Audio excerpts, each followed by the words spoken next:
Hello dear students, online classes में आपका स्वागत है। क्लास 12th में हमारा टॉपिक चल रहा है प्रीपोजिशन। कुछ प्रीपोजिशन जो है हमने कर लिए हैं और अब जो प्रीपोजिशन चल रहा है वह है अबाउट। अबाउट का यूज जो किया जाता है, इसमें भी एक दो यूज हमने कर लिए थे। अबाउट का यूज में एक दो यूज हमने कर लिए थे और बाकी के जो यूज है उनको हम अब कर रहे हैं।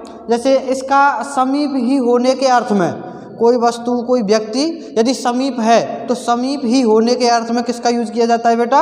अबाउट का यूज किया जाता है। जैसे मैं लिख रहा हूँ इसका यूज, समीप ही होने के अर्थ में,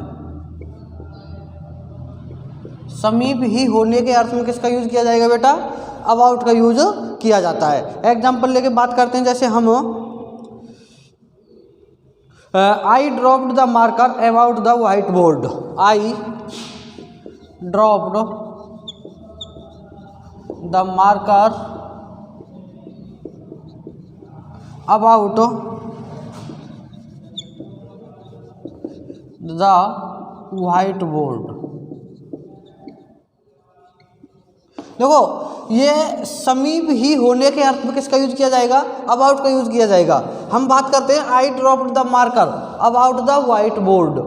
I dropped the marker about the white board, यानी मैंने मार्कर को छोड़ दिया। मैंने मार्कर को छोड़ दिया कहाँ पर? व्हाइट बोर्ड के समीप ही, व्हाइट बोर्ड के समीप ही, व्हाइट बोर्ड के नज़दीक मैंने किसको छोड़ दिया? मार्कर को छोड़ दिया। तो समीपी होने के अर्थ में किसका यूज किया जाएगा? अबाउट का यूज किया जाएगा। और एग्जांपल लेके बात करते हैं। जैसे कि ही left me about the bus stand, यानी उसने मुझे कहाँ छोड़ दिया? बस स्टैंड के पास ही छोड़ दिया। उसने मुझे कहाँ छोड़ा? बस स्टैंड के पास, यानी बस स्टैंड के समीप ही उसने मुझे छोड़ दिया। ठीक है। अगला यूज करते बेटा अबाउट का हम, जैसे कि किसी वस्तु घटना या व्यक्ति के बारे में, किसी वस्तु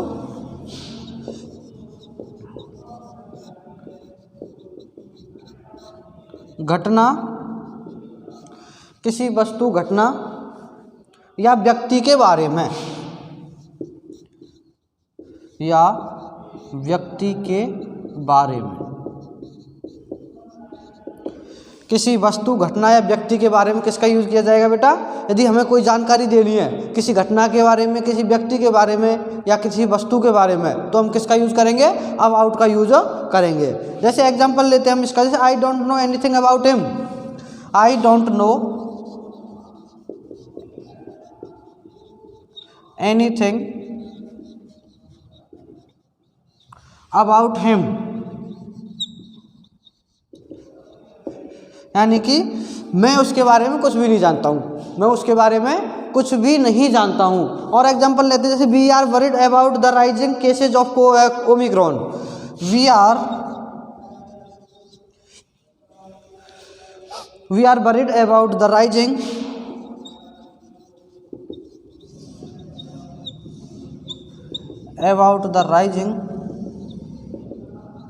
केसेज ऑफ ओमिक्रॉन। हम किसके बारे में चिंतित हैं बेटा? ओमिक्रॉन के बढ़ते हुए केसों की संख्या के बारे में। किसके बारे में? ओमिक्रॉन की बढ़ती हुई ओमिक्रॉन के जो केस है उनकी बढ़ती हुई संख्या के बारे में हम क्या हैं? चिंतित हैं। ठीक है। तो किसी घटना के बारे में, किसी वस्तु के बारे में या किसी व्यक्ति के बारे में यदि हम जानकारी ले रहे हैं या दे रहे हैं, ठीक है, तो उस स्थिति में हम किसका यूज करेंगे? अबाउट का यूज करेंगे। आगे हम बात करते हैं। अगला प्रीपोजिशन है अपना थ्रू। THROUGH।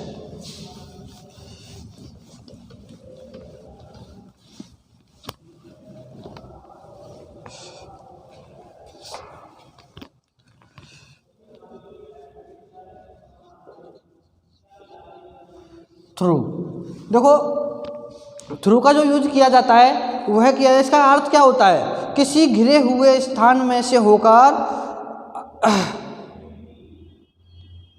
हाँ निकलना, किसी घिरे हुए स्थान में से होकर के निकलना। इसका अर्थ है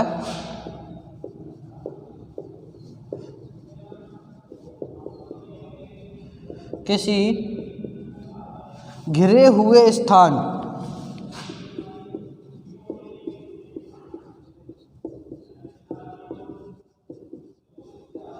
में से होकर, किसी घिरे हुए स्थान में से होकर निकलना। ठीक है, किसी घिरे हुए स्थान में से होकर के निकलने के अर्थ में किसका यूज किया जाएगा बेटा? थ्रू का यूज किया जाता है। या फिर किसी समय अवधि के सारे समय के लिए, किसके लिए? किसी समयावधि के लिए, किसी समयावधि के सारे समय के लिए, सारे समय के लिए किसका यूज किया जाएगा बेटा? थ्रू का यूज किया जाता है। एग्जाम्पल लेके बात करते हैं, जैसे कि the thief came through the window. The thief came through the window.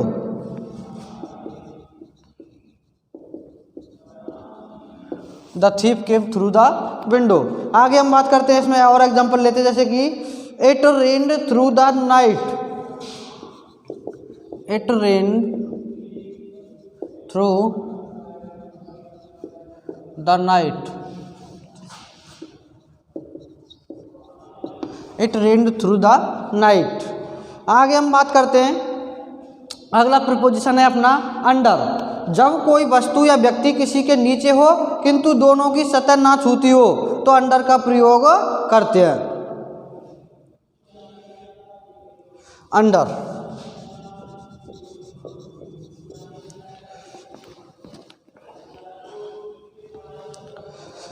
Under का यूज किस स्थिति में किया जाएगा बेटा? जब कोई वस्तु या व्यक्ति किसी के नीचे हो किंतु दोनों की सतह आपस में एक दूसरे को ना छूती हो। जब कोई वस्तु किसी अन्य वस्तु के नीचे हो तथा दोनों की सतह एक दूसरे को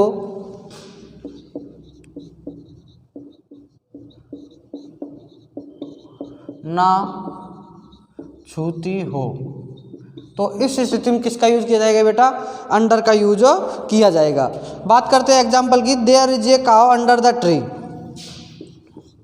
there is a cow under a tree. ठीक है, यहाँ पर एक क्या है? गाय है। कहाँ पर है वो? एक पेड़ के नीचे है। ठीक है, तो पेड़ की सतह और गाय की सतह दोनों आपस में एक दूसरे को नहीं छू रही हैं। इस स्थिति में किसका यूज किया जाएगा? अंडर का यूज किया जाएगा। आगे और एग्जांपल लेते हैं हम, जैसे a cat was sitting under the table. A cat was sitting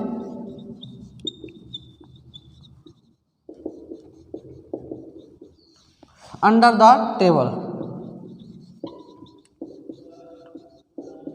यानी कि एक बिल्ली बैठी हुई है कहाँ पर? टेबल के नीचे। एक बिल्ली कहाँ पर बैठी है? टेबल के नीचे बैठी हुई है। दोनों की सतह आपस में एक दूसरे को नहीं छू रही है। इस स्थिति में किसका यूज किया जाएगा बेटा? अंडर का यूज किया जाएगा। आगे हम बात करते हैं बेटा,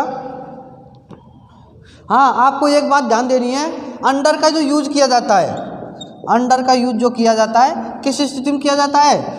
ऑन या ओवर, इन दोनों के अपोजिट के रूप में किया जाता है। ऑन और ओवर के अपोजिट के रूप में, ऑन या ओवर के अपोजिट के रूप में अंडर का यूज किया जाता है।